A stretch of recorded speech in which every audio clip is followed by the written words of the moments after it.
Hello అండి, అందరికీ నమస్కారం. ఈరోజు ఇంటర్వ్యూలో నాతో పాటు ఒక సోషల్ యాక్టివిస్ట్ అండ్ అలానే హనుమకొండ జిల్లా కమలాపూర్ వ్యవసాయ మార్కెట్ యార్డ్ చైర్మన్ ఝాన్సీ రాణి గారు ఉన్నారు. వారితో మాట్లాడదాం. నమస్కారం ఝాన్సీ రాణి గారు. నమస్తే అండి. ఎలా ఉన్నారండి? బాగున్నామండి. మీరెలా ఉన్నారు? చాలా బాగున్నామండి. So okay. ఇప్పుడే అలా వరంగల్ నుంచి ఇక్కడికి వచ్చినట్టున్నారు. అవును. ఇప్పుడు అవును. మళ్ళీ వరంగల్ ప్రయాణం. వెళ్ళాల్సిందే. పాపం థ్యాంక్ యూ సో మచ్ మా కోసం అంత దూరం నుంచి సమయం తీసుకొని ఇక్కడికి వచ్చారు ఇంటర్వ్యూ ఇవ్వడానికి. సో ఝాన్సీ రాణి గారు సంవత్సరంన్నర నుంచి కమలాపూర్ మార్కెట్ యార్డ్ అవును. చైర్మన్ గా ఉన్నారు కదండి. అవును, ఉన్నానండి. ఓకే. సో అంతకు ముందు ఏంటి ఝాన్సీ రాణి గారు ఏం చదువుకున్నారు, ఎప్పుడు పెళ్ళయింది, ఎలా ఇటువైపు రావటం జరిగింది? నా పెళ్ళనేది 1992లో జరిగింది. జరిగింది. నాకు ముగ్గురు పిల్లలు. మేము కమలాపూర్‌లో ఉండేవాళ్ళం. తర్వాత హనంకొండకు వచ్చినాము. నేను ఎంఏ సోషియాలజీ చేశాను. ఓహ్. తర్వాత ఏంటంటే ముగ్గురు పిల్లలు పుట్టిన తర్వాత నేను సబ్ ఇన్స్పెక్టర్ అవ్వాలని, మా డాడీ కానిస్టేబుల్ కాబట్టి నేను కూడా పోలీస్ శాఖలోకి వెళ్ళాలనే ఉద్దేశంతోని సబ్ ఇన్స్పెక్టర్గా సెలెక్ట్ అవ్వాలనే ఉద్దేశంతోని ఈవెంట్స్ ప్రాక్టీస్ చేశాను. ముగ్గురు పిల్లలు పుట్టిన తర్వాత కొద్దిలో మిస్ అయింది సబ్ ఇన్స్పెక్టర్. కానీ విషయం ఓ. ఏంటంటే అది మిస్ అయినందుకు మా బేబీతోనే నేను ఆ సబ్ ఇన్స్పెక్టర్ కోరికను మా బేబీ ద్వారా నేను నెరవేర్చుకోవడం నాకు చాలా ఓ, ఇప్పుడు మీ సంతోషకరమైనది. అమ్మాయి సబ్ మా ఇన్స్పెక్టరా? మా అమ్మాయి ఇప్పుడు సబ్ ఇన్స్పెక్టర్గా ఓ, చేస్తుంది సూపర్ అండి. హనంకొండలో. ఉమ్. ఆ, మన హెడ్ క్వార్టర్ ఉమ్. హనంకొండ హెడ్ క్వార్టర్లో చేస్తుంది. ఓకే. కమాండ్ అండ్ కంట్రోల్లో జాబ్ చేస్తుంది ఇప్పుడు. అది నాకు చాలా సంతోషం మేడం. సో మీరు తీర్చుకోలేని కలని మీ మా అమ్మాయి బేబీ ద్వారా ద్వారా నేను తీర్చుకున్నారు. తెచ్చుకున్నా. ఓకే. సో అట్లా మిగతా ఇద్దరు పిల్లలు ఏం ఇద్దరు చేస్తున్నారండి? పిల్లలు, మా బాబు, మా బేబీ, మా పెద్ద బేబీ తర్వాత చిన్న బేబీ సాఫ్ట్వేర్గా చేస్తుంది. ఉమ్. తర్వాత బాబు ఏంటంటే కొంచెం బై బర్త్ ప్రాబ్లం రావడం వల్ల ఓ. ఎడ్యుకేషన్ లేకపోయింది. కాకపోతే ఫిజికల్ యాక్టివిటీస్ అన్ని బాగానే చేస్తాడు. ఓకే. ఓకే, ఉమ్. పర్లేదు, ఇప్పుడు బాగానే ఉన్నాడు. ఫైన్ అండి. సో మరి ఈ మార్కెటింగ్ యార్డ్ చైర్మన్ గా ఎలా పోస్టింగ్ వచ్చింది, ఏంటి, దానికి ముందు ఏం జరిగింది? మేడం ఏంటంటే మా సారు 37 ఇయర్స్ నుండి కాంగ్రెస్ పార్టీలో వర్క్ చేస్తున్నాడు. ఓకే. దాన్ని మా మంత్రి గారు పొన్నం ప్రభాకర్ గారు గుర్తించి, తర్వాత మా నియోజకవర్గ ఇన్ఛార్జ్, హుజరాబాద్ నియోజకవర్గ ఇన్ఛార్జ్ ప్రణవ్ బాబు గారు గుర్తించి ఉమెన్ రిజర్వేషన్ ఉంది కాబట్టి నాకు ఇవ్వడం అనేది జరిగింది. ఉమ్. దానికి వారిద్దరికి నేను ధన్యవాదాలు తెలియజేస్తున్నా. ఓకే. ఉమ్. ఈ సో విషయం. మీరు కూడా సోషల్ యాక్టివిస్ట్ గా ఉన్నారు కదా అంతకు ముందు కూడా, అంటే మార్కెట్ అంతకుముందు యార్డ్ కూడా చైర్మన్ నేను కాకముందు? కొంత చేసేదాన్ని. ఉమ్. ఏంటంటే విషయం ఏంటంటే ఇప్పుడు మా సార్ 37 ఇయర్స్గా కాంగ్రెస్ పార్టీలో పనిచేస్తున్నాడు. చేసినప్పుడు ఏంటంటే తనకు విలేజ్లో ఉండేవాళ్ళం మేము.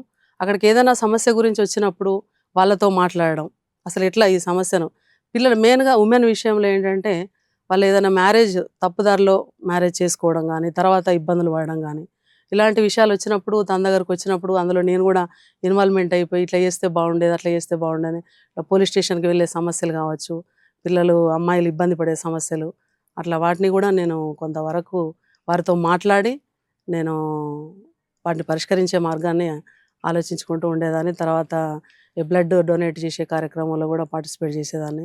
ఉమ్. హాస్పిటల్కి సంబంధించిన విషయాలలో కూడా అప్పుడు నేను హాస్పిటల్ డెవలప్మెంట్ మెంబర్గా కూడా కొద్ది రోజులు నేను పనిచేసిన. అట్లా నాకు కొంత అనుభవం ఉంది మేడం. ఓకే. అట్లా సో ఇలాగా మీ వరకు వచ్చే సమస్యలన్నిటిని కూడా మీరు సమస్యలన్నిటి పరిష్కరించేవారు. పరిష్కరించి. ఓకే.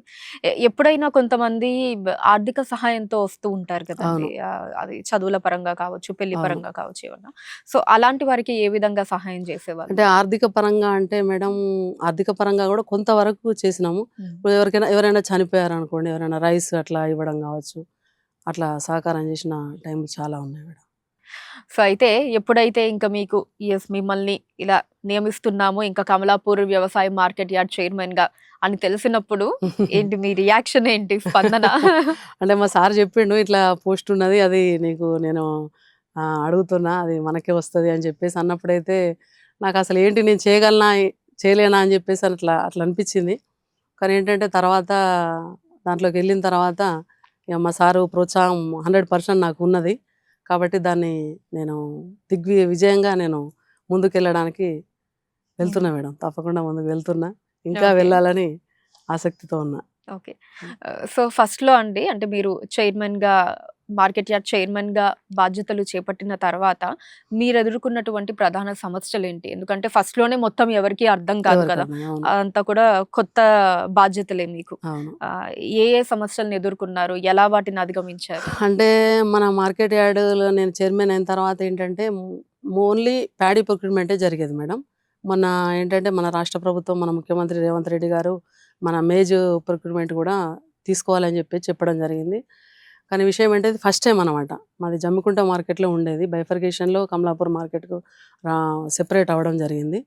అప్పటి నుండి ఇది ఫస్ట్ టైం మేము తీసుకున్నాం మేజ్ అనేది. తీసుకోవడం వల్ల ఏందంటే రైతులు చాలా కొన్ని వందల ట్రాక్టర్లు రావడం. అట్లా వచ్చినప్పుడు అసలు ఏంటి ఇట్లా ఏం చేస్తాం ఇది అని చెప్పేసని కొంచెం ఫస్ట్ ఏంటంటే ఇక విపక్షాలు ఉంటాయి కదా మేడం. వాళ్ళేంటంటే కొంచెం ధర్నాలు చేయడం గానీ, ఈ రైతులను రెచ్చగొట్టే ప్రయత్నం చేయడం గానీ, ఈ ప్రభుత్వం కొంటలేదనడం గానీ, అట్లా చాలా వరకు చేయడానికి ప్రయత్నం చేసిళ్ళు. ప్రయత్నం చేస్తున్నారని తెలవగానే అసలు ఏంటి ఇట్లా ఎందుకు చేస్తున్నారని చెప్పేసి వెంటనే వాళ్ళ దగ్గరికెళ్ళడం, అధికారులతోని మాట్లాడడం, మార్క్‌ఫెడ్ అధికారులతోని కూడా మాట్లాడడం. తర్వాత వాళ్ళకు సంబంధించి రైతులకు సంబంధించి గోదాములను ఏర్పాటు చేయడం, రవాణా వ్యవస్థ ఎట్లా ఉన్నదని చెప్పేసి చూసుకోవడం, మార్కెట్‌కొచ్చిన రైతులకు వాళ్ళకు వాటర్ సప్లై, తర్వాత శానిటరీ సప్లై అట్లా చూసుకోవడం. ఇలాంటివి చాలా అసలు ఈ సమస్యను మేము అధిగమిస్తామా లేదా అనిపించింది కానీ మేడం, నేను ఆఫీసర్స్‌తోని మాట్లాడడం, ప్రతి విషయంని కాంట్రాక్టర్స్‌తోని మాట్లాడడం, గోదాములు ఎక్కడున్నాయని సర్చింగ్ చేసి వాటిని ఎక్కడ అనేది చూసి వాటిని రైతులకు అవైలబుల్‌గా ఉండేటట్టు చేయడం. గోదాముల దగ్గరికి వెళ్ళి మెయిన్‌గా హమాలీ ప్రాబ్లమ్ బాగా వచ్చింది మేడం. హమాలీతోని ఇబ్బంది లేకుండా వాళ్ళకు గవర్నమెంట్ ఇచ్చే అమౌంట్‌తో పాటు ఇంకా కొద్దిగా రైతులతోని వాళ్ళకు చెందే విధంగా హమాలీ వర్క్ అనేది చాలా హార్డ్ వర్క్ మేడం. అది అప్పటిదప్పుడే మనం హమాలీని ఎక్కడి నుండి సృష్టించలేం. కాబట్టి మనం వాళ్ళకే మాట్లాడి కొంత అమౌంట్ ఎక్స్ట్రా ఇస్తానని చెప్పేసి వాళ్ళను మనము మోటివేట్ చేసి ఆ మేజ్ బ్యాగ్స్ గోదాములలో నింపే ప్రయత్నం చేయడం. ఆల్మోస్ట్ ఎలాంటి ప్రాబ్లం లేకుండా కమలాపూర్ మండల్ కమలాపూర్ యార్డ్ మార్కెట్ కమిటీకి సంబంధించి అయితే అసలు ఎలాంటి రిమార్క్ లేకుండా చేయగలిగినాం. చాలా సంతోషం మేడం ఈ విషయంలో. వేరే మండలాల్లో కొంచెం ప్రాబ్లమ్స్ రావచ్చు కానీ మా మండలంలో ఎప్పటికప్పుడు కలెక్టర్‌తో మాట్లాడడం, అడిషనల్ కలెక్టర్‌తో మాట్లాడి ఇమ్మీడియేట్‌గా వాటిని సాల్వ్ చేసిన మేడం. అది నాకు చాలా మంచిగా అనిపించింది. ఒక రోడ్డు మీద అట్లా రైతులు కూర్చుంటే వాళ్ళతోని వెళ్ళి సమస్యను సాల్వ్ చేస్తే వాళ్ళైతే అసలు ఏంటి మేడం ఇట్లా కాకి కబురు పంపినట్టే మీరు వచ్చిండ్రు, మా సమస్య పరిష్కారం ఏంది అనేసి వాళ్ళు చాలా హ్యాపీగా ఫీల్ అయ్యిండ్రు మేడం. అది విషయం. నిజంగా ఇలాంటి సందర్భాలలో చాలా సంతృప్తి వస్తుంది కదండి. చాలా సంతృప్తి వచ్చింది. ఇక అందరైతే కొంచెం అప్రిషియేట్ చేస్తే మొత్తానికైతే అప్రిషియేట్ చేస్తున్నారు మేడం. చాలా మా హుజరాబాద్ నియోజకవర్గ ఇన్ఛార్జ్ గారు కూడా కమలాపూర్ మండల్లో ఇట్లా ఎలాంటి ప్రాబ్లం లేకుండా మీరు చేసిరని కూడా ఆ సారు అప్రిషియేట్ చేయడం జరిగింది. అది చాలా సంతోషం మేడం. సో ఏంటంటే అక్కడ ఏమేమి దొరుకుతాయి మార్కెట్ యార్డ్ లో ఎక్కువగా? అంటే మాది చిన్న Kamalapur market madam. Only paddy ప్రొక్యూర్‌మెంటే చేస్తాం మేము. ఈసారి మేజ్ అనేది చేయడం జరిగింది. అంటే చాలా చిన్న మార్కెట్ అన్నమాట. ఇప్పుడు ఈ గోనె సంచుల ప్రాబ్లం ఇది అదని ఏం వింటున్నాం లేదు కదండి. మేడం. అలాంటిది ఏం లేకుండానే అధిగమించేసినాం అసలు. ఇబ్బంది లేకుండా ఎప్పటికప్పుడు ఇచ్చేసినాం. ఎలాంటి ఇబ్బంది లేకుండా. సో అయితే మీ జిల్లా దగ్గర ఎస్పెషల్లీ మీ మార్కెట్ యార్డ్ గురించి మాట్లాడుకుంటే ప్యాడీ మేజ్ అన్నారు కదా. సో ఈ రైతులు ఎక్కువగా ఫేస్ చేసేటటువంటి సమస్యలు ఏంటండి? ఎటువంటి సమస్యల్ని వాళ్ళు ఎదుర్కొంటున్నారు? ఎటువంటి సమస్యలను ఎదుర్కొంటున్నారంటే మార్కెట్‌కి సంబంధించి అయితే రైతులకు ఎలాంటి ఇబ్బంది కలగకుండానే చూసుకుంటున్నాము. కానీ లేదా వాళ్ళు మీ దగ్గరికి వచ్చేది ఎటువంటి సమస్యల్ని తీసుకొస్తా ఉంటారు ఎక్కువగా? ఎటువంటి సమస్యలను తీసుకొస్తారు అంటే వాళ్ళకేంటంటే వర్షం పడతదేమో, మా ధాన్యం తొందరగా కొనుగోలు చేయాలనేది ఒకటి ఉంటది. తర్వాత ఎరువుల విషయంలో కూడా దాదాపు వాళ్ళకు ప్రాబ్లంగా లేకుండానే చేయడం అనేది జరుగుతూ ఉన్నది. తర్వాత ఇప్పుడు ఏదో మన గింజలు ఒకటి వరి చేనులో వేసే గింజలు ఉంటాయి, వాటిని కూడా మనం ఇప్పుడు ఇచ్చేస్తున్నాం. అలాంటిది ఏం లేకుండానే ఉన్నది. ప్రస్తుతానికైతే అంతా కూల్గానే జరుగుతుంది మేడం. కమలాపూర్ మండల్లో అయితే ఎలాంటి ఇబ్బంది లేకుండానే ఉన్నది. రైతులు మాకు ఈ ప్రాబ్లం ఉంది, మీరు పరిష్కరించండి అని బాగా పెద్ద ఎత్తున వచ్చి మా దగ్గరకు వచ్చి సమస్యను పరిష్కరించండి అనే పరిస్థితులు అయితే లేకుండానే తీసుకొస్తున్నాం మేడం. మీరు తెచ్చుకోవట్లేదు. పోనీ అంటే ముందుగానే ఇప్పుడు వాళ్ళు వచ్చే ముందే లేదా ఇలాంటి సమస్యల్ని వాళ్ళు ఎదుర్కొంటారేమో రైతులు ఉమ్. అని ముందుగానే మీరు అనుకొని ఎటువంటి జాగ్రత్తలు తీసుకుంటూ ఉంటారండి ఈ ప్రాబ్లమ్స్ రాకుండా ఉండడానికి? అంటే మామూలుగా మా దగ్గర ఇప్పుడు షీట్స్ ఉంటాయి కదా, టార్పాన్ షీట్స్ అనేవి అంటుంటారు కదా, అవి తర్వాత బ్యాగ్స్ కానివ్వండి, అవన్నీ ఆల్రెడీ ఆల్మోస్ట్ ఆల్ ఉంటాయి. ఎందుకంటే ఇదివరకు ఉన్న ప్రభుత్వం పరిస్థితి వేరు, ఇప్పుడు రేవంత్ రెడ్డి గారు ముఖ్యమంత్రి అయిన తర్వాత ఒక రైతు బిడ్డగా రైతుల కష్టాన్ని ఆలోచించి ప్రతి ఒక్కటి రైతుల సంక్షేమే లక్ష్యంగా ముందుకు వెళ్తున్నారు కాబట్టి దాదాపు ఎలాంటి ఇబ్బంది లేకుండానే ఉందని చెప్పొచ్చు మేడం. ఓన్లీ అకాల వర్షాలతోనే ఏమన్నా ఇబ్బందులు పడే అవకాశమే రైతులు తప్ప. కానీ రైతులకు ఇప్పుడు మనము రైతు రుణమాఫీ కావచ్చు, తర్వాత సన్న వడ్లకు బోనస్ కావచ్చు, తర్వాత మన వీళ్ళకి భరోసా, రైతు భరోసా కావచ్చు, ఏదైనా కూడా మన రేవంత్ రెడ్డి గారు రైతు బిడ్డగా రైతుల కష్టాన్ని ఆలోచించి ప్రతిదీ చేసుకుంటూ రైతులు అడగముందుకే ఎన్నో సహాయ సహకారాలు చేసుకుంటూ ముందుకు వెళ్తున్నారు మేడం. అలానే ఝాన్సీ రాణి గారు కొన్ని కొన్ని సందర్భాలలో అంటే చాలా మటుకు ఈ పరిస్థితులు మన చేతుల్లో ఉండవు. ఎస్పెషల్లీ ఏంటంటే ప్రకృతి అవును, ప్రకృతి మన చేతుల్లో ఉండదు. అవును, అకాల వర్షాలు పడుతూ ఉంటాయి అవును, ఒక్కొక్కసారి. అంటే ఇంకెలా ఉంటది అంటే ఇంకా పంట చేతికి వస్తుంది ఇంకో 2-3 రోజుల్లో అనంగా ఆ రోజు సడన్ గా ఇలా వర్షాలు పడడం, పంట మొత్తం మునిగిపోవటం. అవును, అంటే ఆ బాధ నిజంగా వర్ణనాతీతం వర్ణనాతీతం. రైతులకి. అంటే దాన్ని పోల్చాలి అంటే నిజంగా చేతికి అందొచ్చిన కొడుకు అవును, పోయినట్టే. అవును. అలా పాపం ఉంటుంది వాళ్ళ పరిస్థితి. సో అలాంటి ఆ హృదయ విదాకర సంఘటనలు కావచ్చు ఎప్పుడైనా మీరు చూసారా? ఆ బాధ ఎలా ఉంటుంది వాళ్ళకి? అంటే చూసాము, మొన్న పోయినసారి ఖరీఫ్ పంటలో వర్షం వచ్చింది. వర్షం వచ్చినప్పుడు రైతు అంటే ఆ పొలం అట్లా మొత్తం కంప్లీట్గా అయింది. అయిన తర్వాత ఏంటంటే ఇట్లా వర్షానికి మొత్తం లోపల వర్షం నీళ్ళు వచ్చేసినాయి అనమాట. ఇక అందులో దాన్ని మనం తీయలేని పరిస్థితి అయిపోయింది. ఆ గింజలను, ఆ వడ్ల గింజలను మనం తీయలేని పరిస్థితి అయింది. ఇక చాలా బాధపడ్డాడు రైతు. కానీ ఏంటంటే అట్లా పంట నష్టపోయిన రైతులకు కూడా మన రాష్ట్ర ప్రభుత్వం సహకారం చేసింది. కొంత అంటే పూర్తిగా కాకపోయినా కూడా కొంతవరకు రైతు హ్యాపీగానే ఉన్నాడు. ఓకే. అటువంటి సందర్భాలలో ఏంటండి ప్రభుత్వం నుంచి లభించేటటువంటి సహాయం ఏంటి రైతులకి? ఇక ఎకరాకు ఒక 10,000 రూపీస్ అట్లా ఇస్తుంది గవర్నమెంట్. ఓకే. అట్లా ఇచ్చి ఆదుకోవడం అనేది జరుగుతూ ఉంది. ఎన్ని ఎకరాలు ఉంటే ఎంత పంట అట్లా నష్టం జరిగితే అట్లా అన్ని ఎకరాలకి అన్ని 10,000 ఎకరా- లాగా. అట్లా ఓకే. సో రేవంత్ రెడ్డి గారిని ఎప్పుడన్నా కలిసారా అండి? రేవంత్ రెడ్డి గారిని నేను సమ్మక్క సారలమ్మ జాతర దగ్గర కలవడం జరిగింది. ఆ, అయితే ఆ డెవలప్మెంట్ వర్క్స్ ఒక 100 crores తోని డెవలప్మెంట్ వర్క్ చేశాడు ఇక్కడ సమ్మక్క జాతర ఏరియాలో. అక్కడికి వెళ్ళి కలవడం జరిగింది. ఇక అది చాలా నాకు హ్యాపీయెస్ట్ మూమెంట్ మేడం. మీ లైఫ్ లో హ్యాపీయెస్ట్ ఆ, మూమెంట్ అంటారు. అవును. ఫైన్. అండ్ మీ విధి నిర్వహణ బాధ్యతలు ఎలా ఉంటాయండి? మీ రెస్పాన్సిబిలిటీస్ గురించి చెప్పండి as a market yard chairman గా. అంటే మార్కెట్ యార్డ్ చైర్మన్గా అంటే మామూలుగా ఏంటంటే మా మార్కెట్ అనేది చాలా చిన్నది. నేను మార్కెట్లో ఇట్లా ఈ రబీ సీజన్లో కానీ ఖరీఫ్ సీజన్లో కానీ వెళ్ళి అక్కడ రైతులు తీసుకొచ్చిన ధాన్యాన్ని ఎట్లా ఇప్పుడు ఐకేపీ వాళ్ళు తీసుకుంటారు మా దగ్గర, వాళ్ళు తీసుకునే విధానాన్ని నేను చూడడం జరుగుతూ ఉంటుంది. తర్వాత ఏంటంటే పార్టీకి సంబంధించిన పనే కొంచెం ఎక్కువ తీసుకోవడం జరుగుతూ ఉంటుంది. పార్టీ కార్యక్రమాలు కానివ్వండి, డెవలప్మెంట్ వర్క్స్. మా మార్కెట్లో ఇప్పుడు ప్రహరీ గోడ ఒకటి ఉండే, దాన్ని మనం రైజింగ్ చేసుకోవడం జరిగింది. తర్వాత ఆఫీస్ బిల్డింగ్ లేకుండా ఉండే, ఆఫీస్ బిల్డింగ్ కూడా శాంక్షన్ చేసుకోవడం, అది కూడా అండర్ కన్స్ట్రక్షన్లో ఉంది.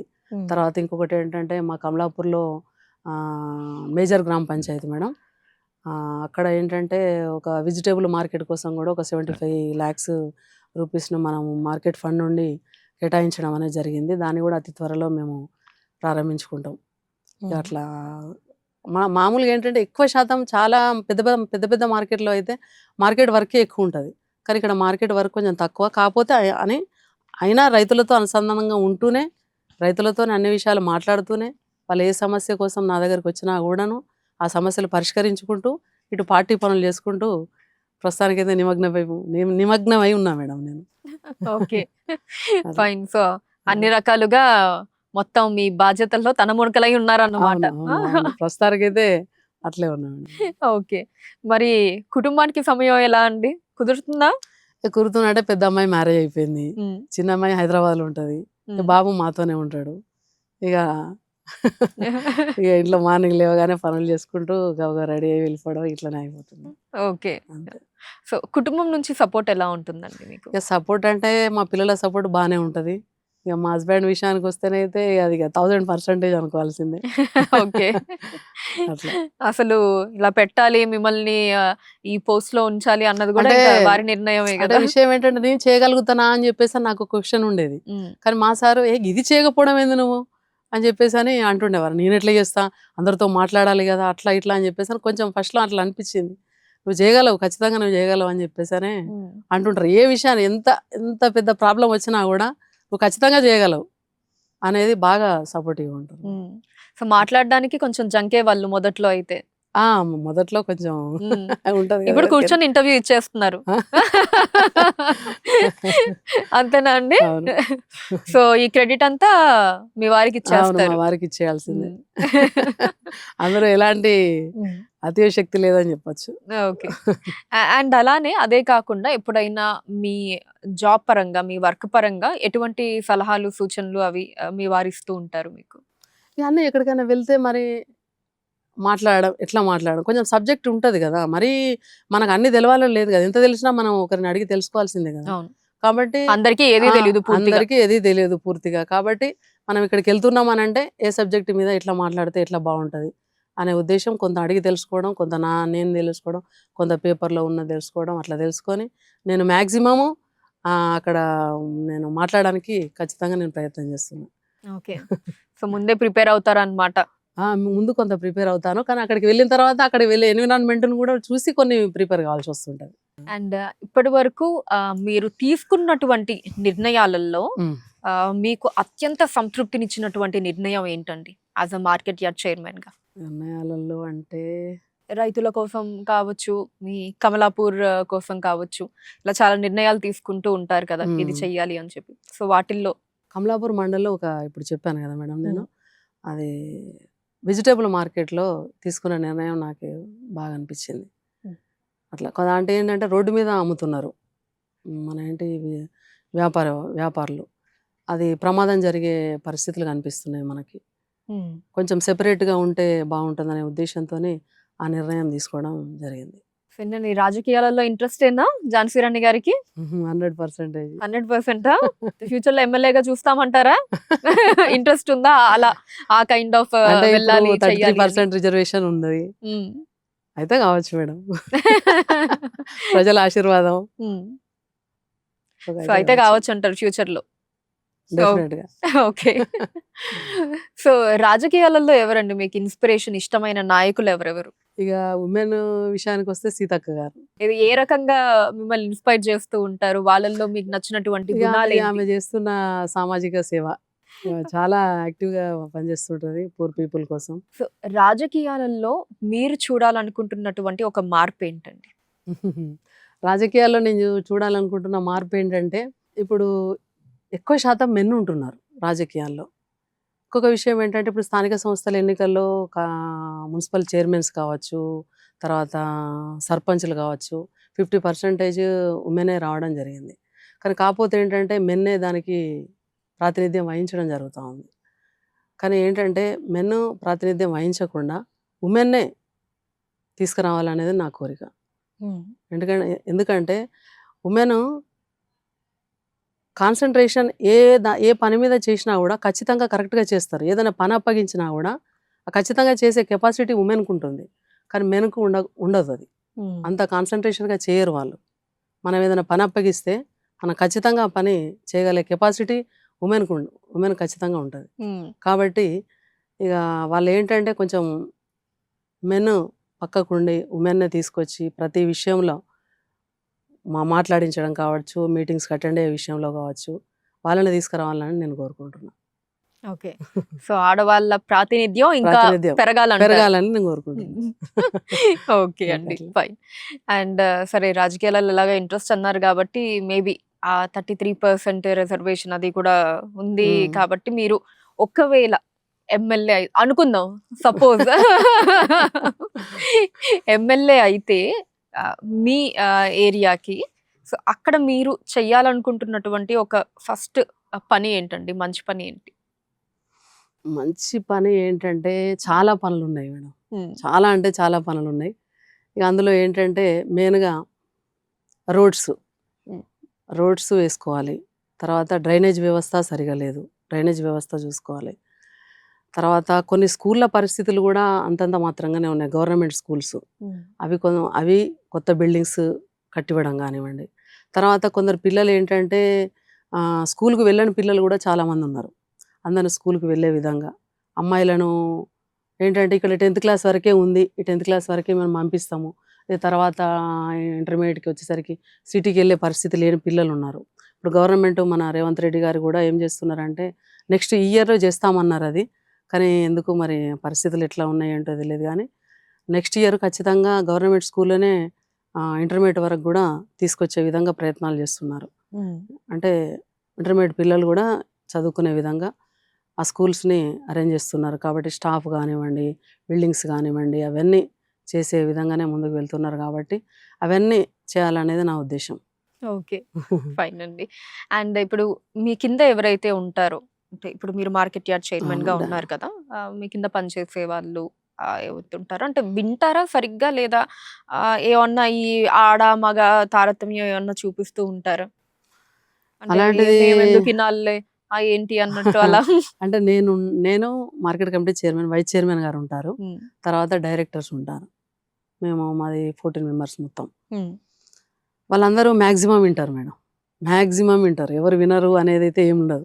మేడం చెప్పిందనంటే ఖచ్చితంగా వస్తారు. ఏదైనా మీటింగ్ ఉన్నదంటే ఖచ్చితంగా దాదాపు వస్తారు. ఎవరో ఒకరు అట్లా ఏదైనా బాగా పని ఉంటే కానీ రాకపోవడం జరుగుతుందేమో, కానీ డెఫినెట్గా అందరు వస్తారు. మాది కమిటీ చాలా మంచి కమిటీ, చాలా మంది సపోర్ట్గానే ఉంటారు. సో యూజువల్లీ ఆడవాళ్ళు అంతే కొంచెం ఇలా సాఫ్ట్ ఉంటారు, పెద్ద ఎక్కువగా అంటే ఏదన్నా అటు ఇటు అయినా మెల్లగా చెప్తారు అని అంటూ ఉంటారు కదా. మరి ఝాన్సీ రాణి గారు ఏ టైప్? ఝాన్సీ రాణి గారి టైపా లేదా కొంచెం నెమ్మదేనా? అంటే ఇక పరిస్థితులను బట్టి మేడం, పరిస్థితులను బట్టి మెల్లగా ఉండాలనుకుంటే మెల్లగా ఉంటా. కొంచెం ఎవరన్నా కొంచెం వినకపోతే అరే ఇట్లా ఎందుకు చేస్తున్నారు అని చెప్పేసి కూడా అనడం కూడా జరుగుతూ ఉంటుంది. సో సాధ్యమైనంత వరకు ఝాన్సీ గారిలా ఆ, ఉంటారు. అంతే. పరిస్థితులు ఏమన్నా అటు ఇటు పరిస్థితులను అయితే బట్టి. ఝాన్సీ రాణి గారు వస్తారు. మా సార్ అయితే మరీ బాగా స్లోగా ఉంటారు తను. ఇక అందరూ అంటుంటారు, అక్క మీరు బాగా చేస్తున్నారు, బాగా మాట్లాడుతున్నారు, తర్వాత ఇక యాక్టివిటీస్ కూడా బాగుంటాయి మేడం అట్లా అని అంటుంటారు అందరూ అయితే ప్రస్తుతానికి. ఓకే, సో మీకన్నా నెమ్మదస్తులా మీ వారు? చాలా. అయితే మీరే చెప్తూ ఉండొచ్చు, మరి మీరే ఏమని? ట్రైనింగ్ ఇస్తూ ఉండొచ్చు, ఏ ఇలా లేదు, ఉండకూడదు, ఉండాలి అనా? బేసికల్గా అంతే ఇంకా. తత్వమే అలాగే. తత్వమే అలాంటి. మరి ఇలాంటి వాళ్ళని కొంచెం చాలా మటుకు మోసం చేయడానికి చూస్తారు కదా చుట్టూ, అలాంటి ఏమన్నా జరిగాయా అట్లా మరి మీ ఉండదులేండి, వారికి? అంటే ఉండేటప్పుడు అట్లా స్లోగా ఉంటాడు, ఆ, కానీ ఇంకా అన్ని విషయాలలో ఫాస్ట్ ఉంటారు. ప్రతి విషయం మీద అవగాహన ఉంటుంది, ఓ, అన్ని విషయాలలో ఉంటారు, ఓకే ఫాస్ట్గా ఉంటారు. ఓకే. సో అన్నిటి మీద అవగాహన ఆ, అయితే ఉంటది కానీ తత్వం మాత్రం తత్వం అంటే నెమ్మదిగా అలాంటిది. సాఫ్ట్ గా ఉంటారు. అట్లా. నేనా? సో ఇద్దర్లో రెబల్ అంటే మరి ఝాన్సీ రాణి గారే అనొచ్చా? పోల్చుకుంటే, కంపేర్ చేసుకుంటే ఇక అనుకోవచ్చు. అనుకోవచ్చు. సో చెప్పండి, ఇంట్లో ఎవరి డామినేషన్ నడుస్తుంది? ఇక డామినేషన్ అంటే ఆయనదే ఉంటుంది. అవునా? ఆయన ఉంటేనే బాగుంటది కదా. ఆ. ఆయనదే ఉంటుంది. సో చెప్పింది అలా వింటారంటారు. తను అంటే చెప్పింది మీ నేను వారు వినాలి. చెప్పింది అదే అంటున్నారు, అవునవును, మీ తను వారు చెప్పింది చెప్పిందే మీరు నేను వింటారు. వినాలి ఓకే, అంతే. ఎందుకంటే నాకు కొంచెం రివర్స్ లో అనిపిస్తుంది. లేదు లేదు లేదు లేదు. Okay, fine. సో ఇప్పుడు మనకి త్వరలో ఇంకా జస్ట్ కొన్ని రోజుల్లోనే నారీ శక్తి అవార్డ్స్ జరగబోతున్నాయి కదండి. సో అవును. మీరు నామినేట్ అవ్వడం జరిగింది. సో దానికి ఎలా ఫీల్ అవుతున్నారు? ఫస్ట్ తెలిసినప్పుడు ఏమనిపించింది? నాకేమనిపించింది అని అంటే చాలా హ్యాపీగా నారీ శక్తిలో అవార్డు తీసుకోవడం అనేది చాలా హ్యాపీయెస్ట్ మూమెంట్. కానీ ఏంటంటే ఈ మహిళలకు ఇంకా ప్రాతినిధ్యం వహించడంలో కానీ, తర్వాత మహిళలకు రెస్పెక్ట్ ఇచ్చే విషయంలో కానీ, కొంచెం మెన్ కొంచెం తక్కువ చూసి మాట్లాడడంలో కానీ ఇంకా అది పోవట్లేదు అసలు. పోవాలంటే ఇంకొంత టైం తీసుకుంటుందేమో. స్వాతంత్రం వచ్చి ఇన్ని సంవత్సరాలు 75 సంవత్సరాలు అయినా కూడా మన మహాత్మా గాంధీ గారు ఏం చెప్పారంటే, ఒక ఉమెన్ అర్ధరాత్రి అర్ధరాత్రి. తిరిగినప్పుడే అసలైన స్వాతంత్రం వచ్చినట్టు అని చెప్పారు. కానీ ఏంటంటే ఇప్పుడు నెక్స్ట్ జరగబోయే ఎలక్షన్స్లో 33% ఎలక్షన్లో ఒక 65-70% ఉమెన్ వచ్చినప్పుడు ఎట్లుంటుందంటే అది అప్పుడు నారీ శక్తి లాగా మొత్తం తొక్కేద్దాం ప్రబలుస్తుంది. అంటారు అయితే మగవాళ్ళని ఆ? అంటే తొక్కేయడం అని కాదు, కానీ ఏంటంటే కాదు కొంచెం 33 వివక్ష కాదు 33% వివక్ష అనేది తగ్గాలనేది నా అభిప్రాయం. అదే 33% ఉమెన్ కదా, ఇప్పటికి కూడా కొన్ని మీటింగ్స్కి వెళ్ళినప్పుడు ఏంటంటే ఉమెనే కదా ఆడ కూర్చుంటదిలే అని చెప్పేసి అనకుండా, ఉమెనే కదా అక్కడ లాస్ట్కు నిలబడి ఫోటో దిగుతుందిలే అని చెప్పేసి అనకుండా, ఉమెన్కు కంప్లీట్గా ప్రియారిటీ అనేది ఇవ్వాలనేది నేను కోరుకుంటున్నాను. అంటే ఏంటంటే స్త్రీ లేనిది మనకు జననం లేదు, స్త్రీ లేనిది గమనం లేదు, స్త్రీ లేకపోతే అసలు సృష్టికి జీవమే లేదు, అసలు సృష్టే లేదు. అవును కాబట్టి అంటారు కదా మనకి బినా స్త్రీయా జననం నాస్తి ఆ, అని. కాబట్టి నీకు స్త్రీకి విలువ లేకపోతే, స్త్రీకి విలువ ఇచ్చినప్పుడే దేశ భవిష్యత్ అనేది అది సస్యశ్యామలంగా ఉంటుందని చెప్పొచ్చు. సో 33% మనం తీసుకోవడం కదా వాళ్ళకి ఇద్దాం అంటారు అయితే మొత్తానికి అదే అంటున్నారు. ఒకసారి ఏం జరిగిందంటే, ఒకసారి మీటింగ్కి వెళ్ళినప్పుడు ఒక ఎమ్మెల్యే గారు అంటున్నారు, బేటీ బచావో బేటీ పడావో అని అంటే బేటా బేటా బచావో బేటీ పడావో అని చెప్పేసి అనాలి అని చెప్పేసి అని అనడం జరిగింది అక్కడ. అది వచ్చే రోజులు, ఆ స్లోగన్ కూడా వచ్చే రోజులు రావచ్చు, ముందుంటాయి అట్లున్నది పరిస్థితి అని చెప్పేసి అనడం జరిగింది అన్నమాట. అట్లా ఫైన్. సో అదే మీరు అన్నట్టు మొత్తం అసలు 60% 70% మహిళలు అంటే నాకు అదే గుర్తొచ్చింది. అందుకే మనం తీసుకోవడం కాదు వాళ్ళకి ఇచ్చేటప్పుడు కరెక్ట్ గా ఉంటుంది కదా అవునవును అని చెప్పి. అవును. సో అప్పుడు ఝాన్సీ రాణి గారు 33 కాదు 33 కాదు కానీ 50-50 ఉండాలి. ఓకే 50-50 ఉంటే ఏ గొడవ ఉండదు. పాపం జాలి పడ్డారా ఈ గ్యాప్ లో కొంచెం 50-50 ఉంటే ఏ గొడవ ఉండదు, ఇంకే ఓకే అంత పీస్ఫుల్ గా ఉంటది. ఈక్వాలిటీ అంటారు. ఈక్వాలిటీ ఏమి ఆ ఉమెనే కదా అక్కడ కూర్చుంటది, ఇక్కడ నిలబడుతుంది అనేది ఏమి ఉండకుండా ఇక కాము ఉండిపోతారు వాళ్ళు కూడా ఇంకంతా. ఫైన్ అండి, సూపర్. సో లాస్ట్లీ ఇప్పుడు రాజకీయాల్లోకి కావచ్చు లేదా సేవా రంగంలోకి కావచ్చు రావాలి అనుకునేటటువంటి ఆడవాళ్ళకి మీరు చెప్పేటటువంటి సలహాలు సూచనలు ఏంటి? నేను ఖచ్చితంగా అవకాశం ఉన్న ప్రతి మహిళ, అవకాశాలు అందరికి రావు కానీ ఏంటంటే అవకాశం ఉన్న ప్రతి మహిళ రాజకీయాల్లోకి రావాలని నేను కోరుకుంటాను. ఎందుకంటే మహిళ యొక్క అవసరం చాలా ఉన్నది. ఎందుకంటే వాళ్ళకు పేషెన్స్ ఎక్కువ ఉంటుంది. మెన్ ఏంటంటే వాళ్ళు ఒక విషయం చెప్తే కొద్దిసేపు అయిన తర్వాత మర్చిపోతారు, కానీ మనం మర్చిపోం. మనకు గుర్తుంటుంది, తను ఒక పని చెప్పిండు కదా దాన్ని ఖచ్చితంగా చేయాలనే సంకల్పంతో మనం ముందుకు వెళ్ళే శక్తి మన లోపల ఉంటుంది. ఇంట్లోనే పనులు చూడండి, ఎన్ని పనులు మనం చేసుకొని బయట, ఒక ఉమెన్ బయటికి రావాలంటే ఎన్ని పనులు లోపల ఇంట్లో చక్కబెట్టుకొని రావాలి, ఎన్ని చక్కబెట్టుకొని రావాలి, పిల్లలను చూసుకోవాలి, భర్తను చూసుకోవాలి, వంట అత్త ఉంటే అత్తను చూసుకోవాలి, మామ ఉంటే మామను చూసుకోవాలి, ఇల్లు చక్కదిద్దుకోవాలి, ఇంట్లో పని మనుషులను చూసుకోవాలి. అన్ని పనులను చూసుకున్న తర్వాతనే మనం రెడీ అయ్యి అప్పుడు బయటికి రావాలి. బయట సమస్యలు ఎన్నో ఎదుర్కోవాలి. కానీ మెనుకేంటి, రెడీ అయిన సెల్ఫ్లో ఉన్న రెడీ అయిన డ్రెస్ వేసుకుంటాడు, ఏమైంది నడు అని చెప్పేసి అని అంటాడు, తీసుకొని పోతాడు. కానీ ఇవన్నీ గ్రౌండ్ వర్క్లు ఎన్ని చేస్తే పొద్దున్న లేచి వాళ్ళకంటే ఒక 2 hours 3 hours ముందు లేస్తే కానీ ఆ పనులన్నీ కావు మనకు. కాబట్టి ఖచ్చితంగా మహిళ, అవకాశం ఉన్న ప్రతి మహిళ రాజకీయాల్లోకి రావాలి, ఎదగాలి. తర్వాత ఇప్పుడు ఈ రిజర్వేషన్ అందరూ, అవకాశం ఉన్న వాళ్ళందరూ యూజ్ చేసుకోవాలని నేను మనస్ఫూర్తిగా కోరుకుంటున్నాను. థ్యాంక్ యూ సో మచ్ అండి మీ టైంకి. Thank you. Thank you.